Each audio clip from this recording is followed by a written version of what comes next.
বিপদে লগ নেৰা হৈছে নগাঁৱৰ ঢিংবাসীক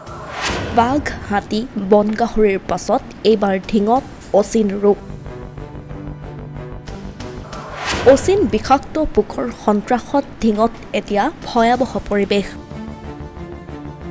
বিষাক্ত পোকে দংশন কৰাৰ পাছতেই ঢিঙত ৮জনকৈ লোক চিকিৎসাধীন হ'বলগীয়া হৈছে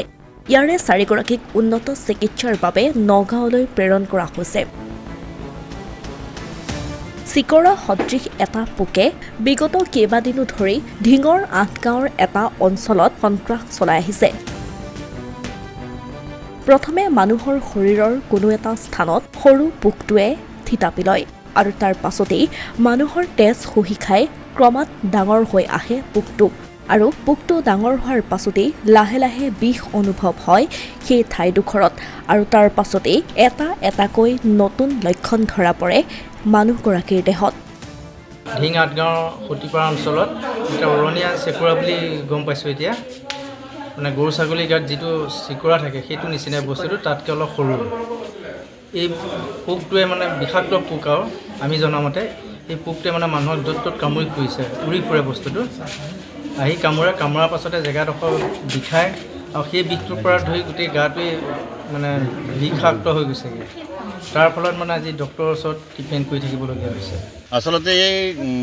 যিটো এটা পোকৰ যিটো সন্ত্ৰাস হৈছে আচলতে এইটো আমাৰ বৃহত্তৰ ঢিং অঞ্চলত এটা মই বিশেষকৈ ক'ব বিচাৰোঁ যে যিটো পোকে আক্ৰান্ত কৰিছে প্ৰথমতে এটা উৰহৰ নিচিনা সৰু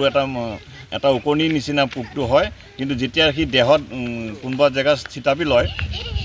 এটা সি তেজ খাই এটা চিকৰাৰ নিচিনা গতি কৰে গতিকে সেইখিনি সময়ত সেই মানুহজনৰ বিষৰ অনুভৱ হয় বা জ্বৰ অনুভৱ হয় গতিকে তাৰ পিছতহে গম পায় যে সেই পোকটোৱে তেওঁক কামুৰিছে ইফালে ঢিঙৰ এই অঞ্চলটোত গাহৰিৰ সন্ত্ৰাসৰ বাবেই অঞ্চলটোত অচিন পোকৰ প্ৰৱেশ হোৱাৰ সন্দেহ কৰিছে একাংশই এটা অত্যন্ত এতিয়া মানে এটা গাহৰি সন্ত্ৰাস হৈছে যি গাহৰিৰ দেহত বিভিন্ন ভাইৰাছ থাকে গতিকে প্ৰতি ঘৰ মানুহৰ আগফালে পিছফালে মানে এতিয়া গাহৰিয়ে নধৰা হৈছে গতিকে এই ক্ষেত্ৰত মই ভাবোঁ গাহৰি নিয়ন্ত্ৰণৰ কাৰণে এটা আমাৰ ফৰেষ্ট ডিপাৰ্টমেণ্টে এটা বিহিত ব্যৱস্থা ল'ব লাগে